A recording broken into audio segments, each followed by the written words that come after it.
રામ રામ, સ્વાગત છે મારા કિચનમાં। આજે આપણે ટ્રેડિશનલ મીઠાઈ બનાવીશું, જેમાં આપણે ખાંડ, ઘી, માવાનો ઉપયોગ કર્યા વગર જ એકદમ સોફ્ટ અને જાળીદાર માલપુઆ બનાવીશું। તો ચાલો મારી સાથે મારા કિચનમાં બનાવવાની શરૂઆત કરીએ। તમે પહેલી વાર બનાવતા હશો તો પણ સરસ રીતે બની જશે। એકદમ મેજરમેન્ટ માપ સાથે વાનગીની શરૂઆત કરીએ। 1 વાટકી ઘઉંનો રોટલી બનાવવાનો લોટ લેવાનો છે।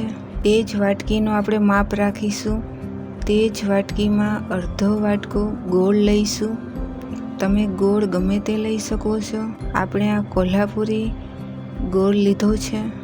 તમે દેશી ગોળ, ભીલીનો ગોળ કોઈ પણ લઈ શકો છો। હવે ગોળ અને લોટ લીધો તો તે જ વાટકીનો માપ પાણીનો રાખવાનો છે। 3 વાટકી પાણી લઈશું।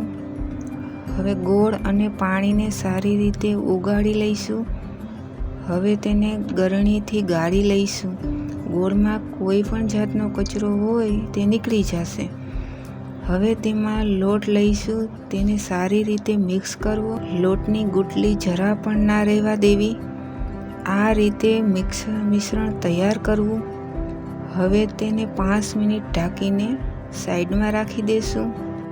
રેસીપીનો વિડીયો પૂરો જોજો, એક પણ સ્ટેપ મિસ ના કરતા, જેથી તમે પણ બનાવો ત્યારે સરસ રીતે સોફ્ટ અને જાળીદાર માલપુઆ બનીને તૈયાર થાય। 5 મિનિટ પછી બેટર સરસ રીતે સેટ થઈ ગયું છે।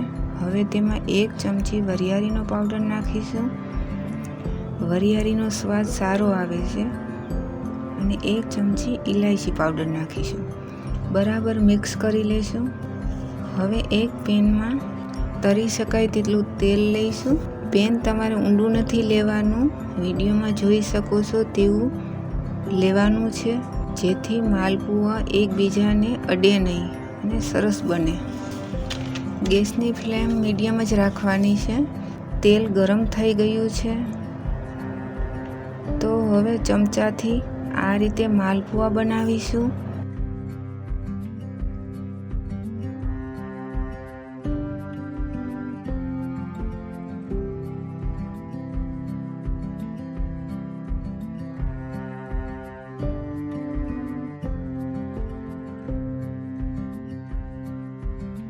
એક બાજુ ગોલ્ડન કલર આવે એટલે ચમચાથી ઉથલાવી લઈશું। બીજી બાજુ પણ ગોલ્ડન થાય એટલે ઉતારી લઈશું।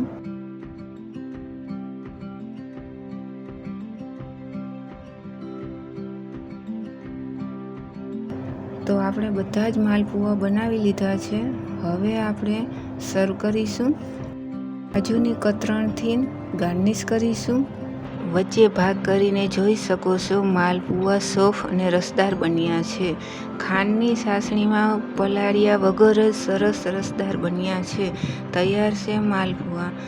સબસ્ક્રાઈબ જરૂર કરજો, બેલ બટન દબાવવાનું ભૂલતા નહીં, જેથી કરી મારી આવનારી રેસીપી સરળતાથી જોઈ શકો।